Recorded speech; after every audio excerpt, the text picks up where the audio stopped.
اپنی خاص رحمتوں کے ذریعے نصیب فرمایا ہے۔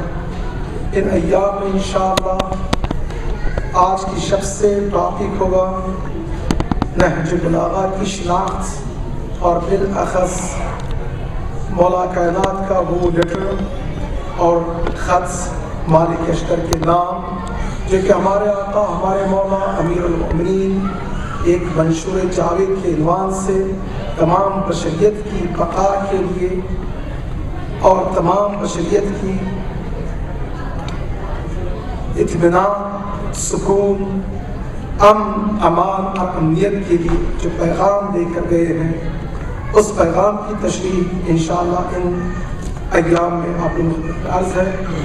مقدمتاً آج کچھ معروضات ہوں گے اور کل سے اصل موضوع شروع کروں گا۔ جو کل گزرا ہوا یا گزری رات تھی، اس میں جو ٹاپک تھا حضرت امام حسن مجتبیٰ رات کی زندگی کے سلسلے میں، اور آج کی شب انشاءاللہ مقدمتاً اس خط کے سلسلے میں کچھ معروضات عرض کروں گا اور کل اصل موضوع کی طرف آپ کے اذہان کو لے کر جاؤں گا۔ اس سے پہلے کہ میں اس نقطے کی طرف آپ کے اذہان کو لے کر جاؤں، ارشاد رب العزت ہے یا ایھا الذین آمنوا، اے ایمان والو۔ خطاب خاص ہے، عام خطاب نہیں ہے، اور اس خطاب کے ذریعے آپ اپنی عظمت اور اپنی کرامت اور اپنی بزرگی کا اندازہ کریں۔ چلے امام فرماتے ہیں کہ جتنی تعب و مشقت و زحمت ہے اس مہینے میں، صرف اس خطاب کے ذریعے انسان کی تمام مشکلات اور تھکان دور ہو جاتی ہے۔ اس خطاب کے ذریعے یا اولی الابصار، اے اہل بصیرت، جان لو کہ یہاں کوئی عام جگہ نہیں ہے، خاص جگہ ہے۔ وہ لوگ جو یہاں پہ تشریف لائے ہیں یا اس بساط پہ تشریف رکھتے ہیں، ان کا مقام کچھ اور ہے۔ ظاہر سی بات ہے، روزے کے سلسلے رسول اللہ یہی فرماتے ہیں الصوم جنۃ وحکمۃ، روزہ تمام برائیوں سے روکنے کے لیے ایک بہترین قلعہ ہے، اور اسی طرح حکمت کا شہر ہے، مدینۃ الحکمہ، حکمت کا شہر ہے۔ اور حکیم کون ہے؟ روزہ دار ہے۔ اور حکیم کی کیا علامات ہیں؟ رسول اللہ فرماتے ہیں حکیم کی 5 علامتیں ہیں۔ لیکن اس مہینے میں اگر حکمت ہمارا مقصد ہے اور ہم حکیم بن کر اس مہینے سے نکلیں، تو عید کے بعد یہ 5 خصوصیات ہمیں پائی جاتی ہیں یا نہیں؟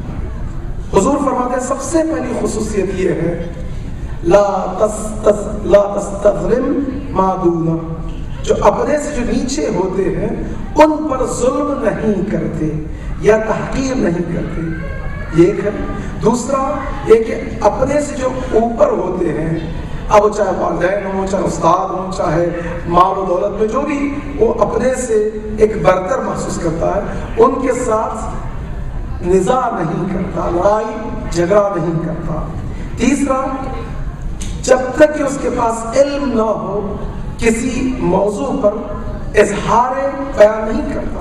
عام طور پہ یہ ہوتا ہے نا کہ کوئی بات کہہ دی جائے تو ماشاءاللہ 50 لوگ ہوں گے تو 70 اوپینین پائی جاتی ہے، بعض اوقات یہ ہوتا ہے۔ لیکن حکیم کی علامت یہ ہے، روزے کی خصوصیات میں یہ ہے کہ جب تک کہ انسان کو یقین عدم نہ ہو، پورا علم نہ ہو، اس کے بارے میں اظہار نظر نہیں کرتا۔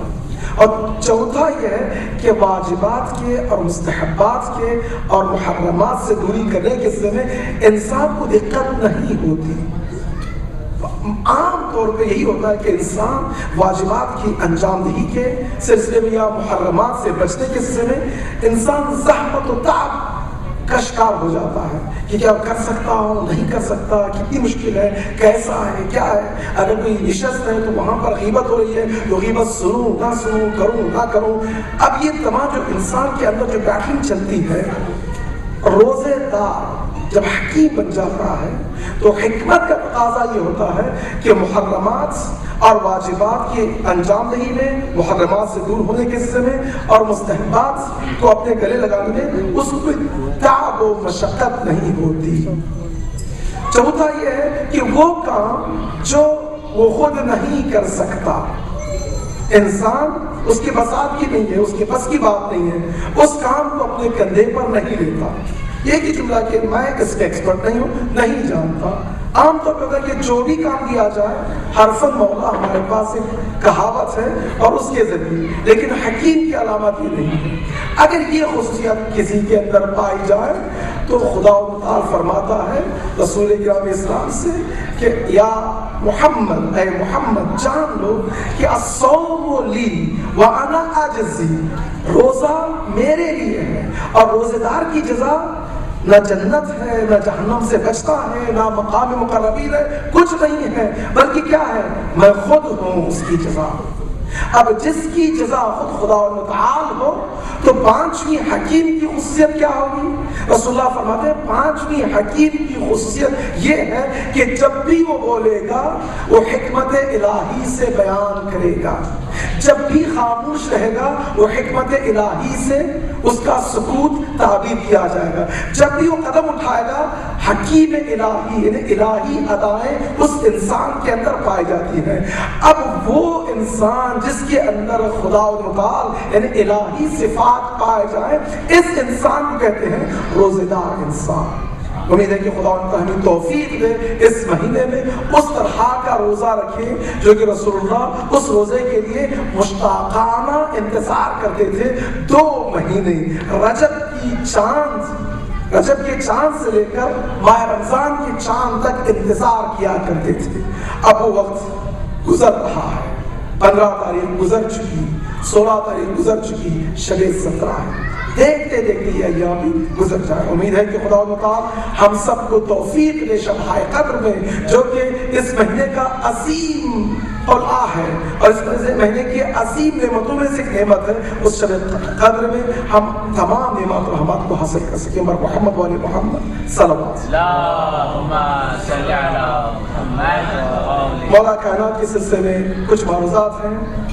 نہج البلاغہ، جب بھی نہج البلاغہ کا نام لیا جائے تو ہمارے اذہان مولا کائنات کی اس عظیم شخصیت اور اس عظیم حکیم اور فصیح و بلیغ خطبات و کلمات و جملات کی طرف متوجہ ہوتا ہے جو کہ انسان آرزو کرتا ہے۔ آئے اس سے پہلے کہ میں مولا کائنات کے اس لیٹر کی طرف آپ کے اذہان کو لے کر جاؤں، مقدمتاً کچھ باتیں کچھ معروضات عرض کروں۔ سب سے پہلے یہ ہے کہ اس نہج البلاغہ کی جمع آوری کرنے والا انسان کون ہے؟ ہم سب جانتے ہیں ان کا نام ہے سید رضی اللہ عنہ، رضوان اللہ علیہ، رحمت اللہ علیہ۔ ان کے سلسلے میں جو مکتوبات پائے جاتے ہیں عظیم علماء کے، جب بھی سید رضی کا نام لیتے ہیں یا رضوان اللہ علیہ یا رضی اللہ علیہ یا رحمت اللہ علیہ، اس طرح کی یا قدس اللہ نفس و زکیہ، خدا تعالیٰ اس عظیم حکیم اور فقیہ کی روح کو مقدس کرے۔ ظاہر سی بات ہے ایسے ایسے جملات بتائے گئے۔ تو سب سے پہلے دیکھیں کہ سید رضی ایک عالم ہونے کے ناطے ان کی کیا خصوصیت ہے۔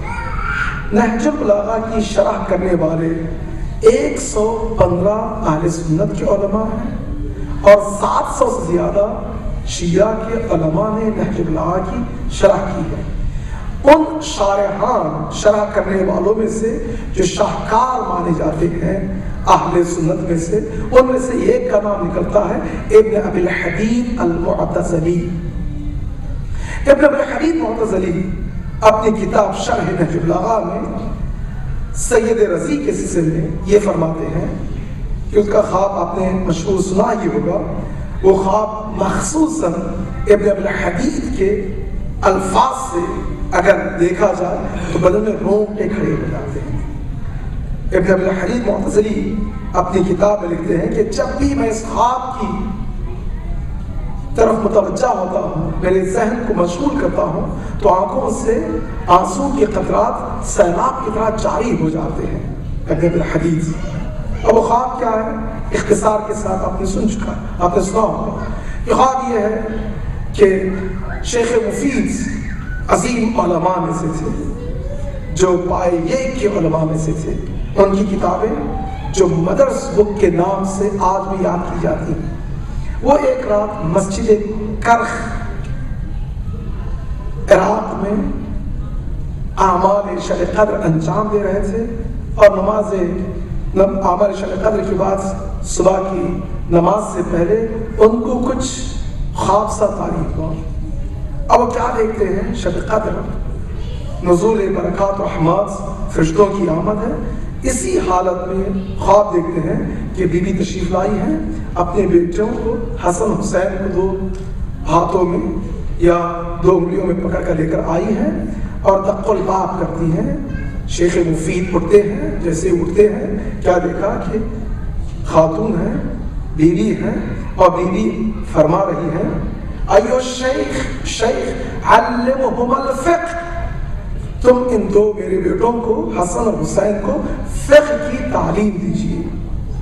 شیخ مفید اپنے گھروں کو پیٹتے ہیں، کہتے ہیں استغفر اللہ، کیا یہ مجھ پر مصیبت آ پڑی کہ بیوی آئے اور حسنین کو لے کر میرے در پر، نہ جانے کیا ہو گیا، زار و قطار ہو رہے ہیں۔ اذان آتی ہے، اذان کی آواز اللہ اکبر اللہ اکبر، کیا قلباب ہوتا ہے مسجد کا۔ اب جیسے مسجد کا دروازہ کھولنے کے لیے جاتے ہیں، کیا دیکھا کہ خاتون ہے ام مرتضیٰ، یہ سید رضی اور سید مرزا کی ماں ہیں، اور آئی ہیں 2 بیٹوں کو لے کر۔ ان 2 بیٹوں کی عمر اس وقت 7 سال اور 8 سال کی ہے۔ 2 بیٹوں کو لے کر آئی ہیں اور آ کر فرماتی ہیں کہ یہ شیخ، اے شیخ، ان 2 بچوں کو تم فقہ کی تعلیم دیجیے۔ وہی الفاظ جو کہ بیوی نے خواب میں بتائے تھے۔ اب جیسے شیخ مفید سنتے ہیں، زار و قطار ہوتے ہیں اور اس کہتے ہیں کہ یقیناً یہ کوئی معمولی خواب نہیں تھا، اور نہ ہی اس میں کوئی ایسی قباحت پائی جاتی تھی، بلکہ اس میں حکمت الہی چھپی ہوئی۔ اس وقت سے اپنا پورا عزم ارادہ کرتے ہیں کہ ان بچوں کی ذمہ داری میں نے اپنی معصومہ کو، مادر حسنین کو ادا کیا، اس وعدے کو پورا کرنے کے لیے یہ ذمہ داری پوری کروں گا۔ اس وقت سے لے کر سید رضی اور سید مرتضیٰ کی یہ تعلیم شروع کرتے ہیں۔ اب یہ ایسی شخصیت ہے، ان کے بارے میں سید ابن بالحدید معتزلی جملہ لکھتے ہیں، کہتے ہیں کہ جو حدیث ہے العلماء ورثۃ الانبیاء، علماء وارثان انبیاء، انبیاء کے حقیقی وارث ہیں۔ یہ پوری کی پوری حدیث اگر پوری تاریخ میں دیکھی جائے تو ایک شخصیت پر بطور عتم صادق آتی ہے، وہ کون ہے؟ سید رضی ہے۔ ظاہر سی بات ہے، علماء وارثان انبیاء ہیں، انبیاء کے وارث ہیں۔ انبیاء کے وارث ہونا صرف علم میں نہیں ہے، فقاہت میں نہیں ہے، تمام کردار، رفتار، ذوق، تقویٰ، پرہیزگاری، علم، شجاعت، اور کسی کے در پہ جا کے نہیں جھکنا، یہ تمام چیزیں اس میں صادق آتی ہیں۔ آپ نے جو دعائے ندوہ میں آج پڑھا ہوگا، بعد ان شرط علیہم الزہد فی درجات هذه الدنیا دنیا وزخرفها وزبرجها فشرطوا علیہ، اب یہ